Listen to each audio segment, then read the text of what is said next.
बिहार समाचार में आपका स्वागत है। आइए जानते हैं आज की फटाफट बड़ी खबरों को, लेकिन उससे पहले यह न्यूज आप किस जगह से देख रहे हैं हमें कमेंट बॉक्स में ज़रूर बताएं।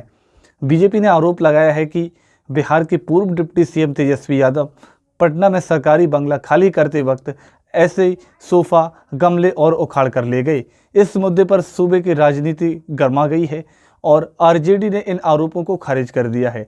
आरजेडी प्रवक्ता मृत्युंजय तिवारी ने कहा है कि तेजस्वी से डरी हुई है बीजेपी, इसलिए ऐसी ऊंची नीची राजनीति कर रही है। पति पत्नी दोनों टीचर हैं तो अब उनकी पोस्टिंग एक ही स्कूल में होगी। शिक्षा विभाग ने नई ट्रांसफ़र पॉलिसी को लेकर के ये सारी चीज़ें जारी कर दी हैं।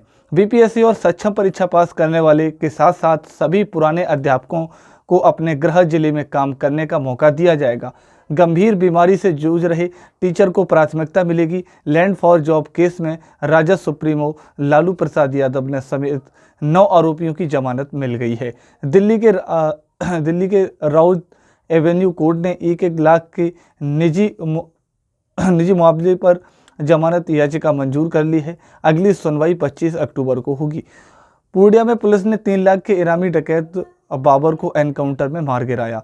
एसटीएफ के देर रात करीब 2 बजे आमोर स्थित धान के खेत में उसे घेर लिया। इस दौरान दोनों तरफ से गोलियां चली। पुलिस की जवाबी कार्रवाई में बाबर ढेर हो गया। उसके ऊपर हत्या, अपहरण और डकैती के कुल 18 केस दर्ज थे। पटना में एक हाईवे ने स्कूल में नजर आ रही भाई ने बहन को टक्कर मार दी। हादसे में 11 वर्षीय अभिषेक गंभीर रूप से जख्मी हो गया। गुस्साए लोगों ने ड्राइवर की जमकर पिटाई कर दी, साथ ही ट्रैफिक जाम भी कर दिया। मौके पर पहुंची पुलिस ने किसी तरह मामला शांत करवाया। भले ही प्रतिपक्ष खत्म हो गया है, लेकिन विदेशों से गया पहुंचे लोगों के पिंडदान कराने का सिलसिला जारी है। रूस और यूक्रेन समेत 19 देश के 160 फॉरेनर्स ने अपने पूर्वजों का तर्पण और पिंडदान किया। सभी ने सनातन धर्म के प्रति अपनी आस्था जताई और पितरों को मोक्ष प्राप्ति की कामना भी की। फिलिस्तीन में जारी मानवीय संकट और इजरायली हमलों के विरोध में मार्च निकाला गया। यह मार्च नालंदा जिले के बिहार शरीफ में वाम दलों के आह्वान पर निकाला गया। इस प्रोटेस्ट मार्च में शामिल लोगों ने इजराइल पर बेगुनाह को कत्ल करने का आरोप लगाया। बीपीएससी 17वीं कंबाइंड परीक्षा के शेड्यूल में बदलाव हुआ है। प्रारंभिक परीक्षा अब 13 और 14 दिसंबर को होगी। पहले 17 नवंबर को होनी थी। 1997 पदों पर निकली है भर्ती। बिहार लोक सेवा आयोग के इतिहास में संयुक्त सिविल सेवा में यह सबसे बड़ी वैकेंसी है। इस भर्ती प्रक्रिया के ऑनलाइन आवेदन 28 सितंबर से शुरू हो चुका है। आवेदन कराने का लास्ट डेट 18 अक्टूबर है। पटना में पुलिस को बड़ी सफलता मिली है। कुख्यात स्नेचर आदित्य कुमार सहनी को गिरफ्तार किया गया है, जो उत्तरी मंदिर इलाके का रहने वाला है। Gandhi Maidan, Golghar, Dak Bungalow, Buddha Colony, Boring Road, Marine Drive, Atal Path समेत अन्य सभी शहरों इलाकों में जनता की वारदात को अंजाम देता था। बिहार कर्मचारी चयन आयोग की ओर से पिछले साल जून महीने में ITI अनुदेशक की बहाली निकली थी। 1 साल से अधिक होने के बाद भी अब तक उसका रिजल्ट जारी नहीं किया गया है। इसको लेकर कल CITM के द्वारा बिहार BTAC के बाहर विरोध प्रदर्शन किया गया। इस दौरान अभ्यर्थियों ने जमकर नारेबाजी की। वहीं अभ्यर्थी गौरव कुमार ने कहा कि अगर जल्द से जल्द रिजल्ट जारी नहीं होता है तो आने वाले दिनों में हम लोग उग्र प्रदर्शन और भूख हड़ताल करेंगे। पटना से सटे बीटा रेलवे स्टेशन पर झपटा मार गिरोह ने सदस्य ने चलती ट्रेन में महिला टीचर से मोबाइल छीन लिया। भागने के दौरान यात्रियों ने उसे पकड़ लिया और जमकर पिटाई कर दी, फिर रेलकर्मी के हवाले कर दिया गया। बीपीएससी से चयनित और सक्षम परीक्षा उत्तीर्ण करने वाले शिक्षकों के ट्रांसफर के लिए आवेदन की प्रक्रिया जल्द शुरू होगी। अगले 2 से 3 महीने के भीतर पात्र सभी शिक्षकों को तबादला कर दिया जाएगा। हालांकि स्थानीय निकायों में पहले से नियुक्त शिक्षकों का ट्रांसफर नहीं होगा। शिक्षा मंत्री सुनील कुमार ने कहा कि दिसंबर 2024 तक शिक्षकों को नए स्कूलों में तैनात कर दिया जाएगा। पटना के कई दुर्गा पूजा पंडालों में आग से सुरक्षा के पुख्ता इंतजाम किए गए हैं। जिला अग्निशमन विभाग के निरीक्षण के दौरान 30 पूजा पंडालों में खामियां मिली हैं। इसके बाद विभाग ने नोटिस जारी कर पूजा पंडाल समिति को वहां 2 दिनों के भीतर मानक के अनुसार व्यवस्था करने का निर्देश दिया है।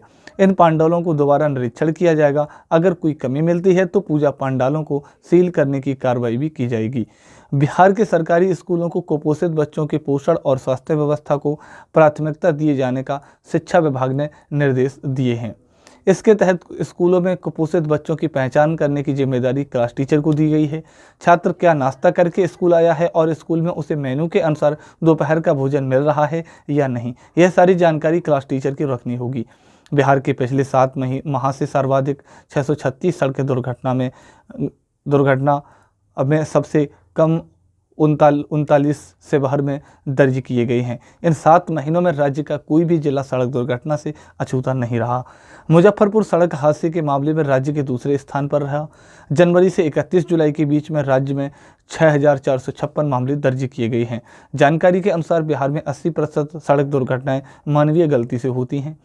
अभी जो किताबों में अमेजोन 2 की किताबों को अगर अमेजोन से अगर इस चीज़ को लेकर के अगर बेचता है, लेकिन अब एनसीईआरटी और किताबें खरीदने के लिए 2 से 3 गुना राशि का भुगतान नहीं करना होगा, जो एक्स्ट्रा पैसा दिया जाता था। बिहार की राजधानी पटना में बुद्ध मार्ग स्थित इकॉन मंदिर में रविवार को रात पुजारियों के 2 गुट आपस में भिड़ गए। जमकर लाठी और डंडे चले, जिसमें कई युवा पुजारी जख्मी भी हो गए। इस घटना को देख वहां दर्शन करने गए लोगों में भगदड़ मच गई। सूचना पर कोतवाली पुलिस वहां पहुंची और एकजुट के पुजारियों को पकड़कर थाने ले गई। पुलिस ने काफ़ी मशक्कत करके मंदिर परिषद में शांति बहाल करवाया।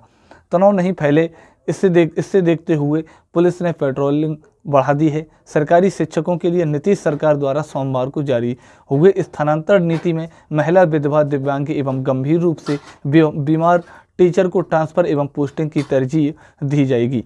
वहीं पुरुष शिक्षकों को अपने गृह अनुमंडल क्षेत्र के स्कूल में पोस्टिंग नहीं मिलेगी। हालांकि जितना संभव होगा उन्हें अपने निकटतम अनुमंडल या जिले में पोस्टिंग दी जाएगी।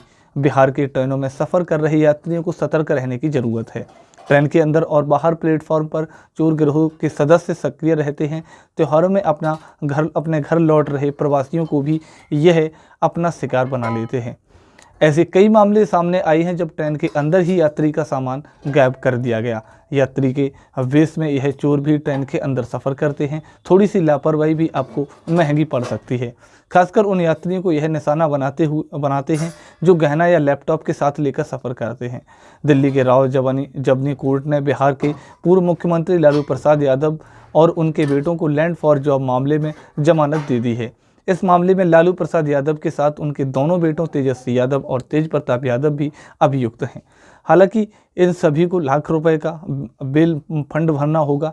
इस मामले में अब अगली सुनवाई 25 अक्टूबर को होगी। बेल मिलने के बाद तेजस्वी यादव ने मीडिया को दिए गए बयान में कहा कि हमारे खिलाफ राजनीतिक साजिश की जा रही है और सरकारी एजेंसियों को गलत इस्तेमाल किया जा रहा है। इस मुकदमे में कोई दम नहीं है। हम इस केस को जरूर जीतेंगे। नेपाल के जलग्रहण क्षेत्रों के साथ ही राज्य के उत्तरी भागों में हो रही भारी बारिश के चलते गंडक, बूढ़ी गंडक, बागमती, कोसी और महानंदा समेत विभिन्न नदियों का जल स्तर तेजी से बढ़ रहा है।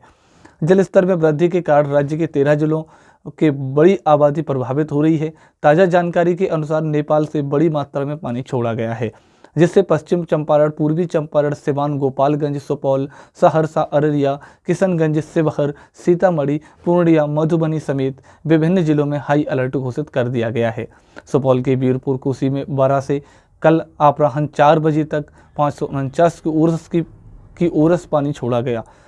जिला प्रशासन नदी के तटीय क्षेत्र में बसे लोगों को लगातार संपर्क कर रहा है लोगों से, साथ ही उन्हें सुरक्षित स्थानों पर पहुंचाया भी जा रहा है।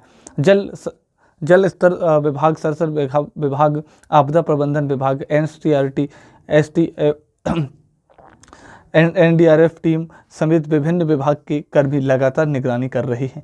सहरसा जिले में नदी के तटीय 6 इलाकों में बसे लोग बाढ़ के खतरे में मद्देनजर अपना घर छोड़ने के लिए विवश हैं।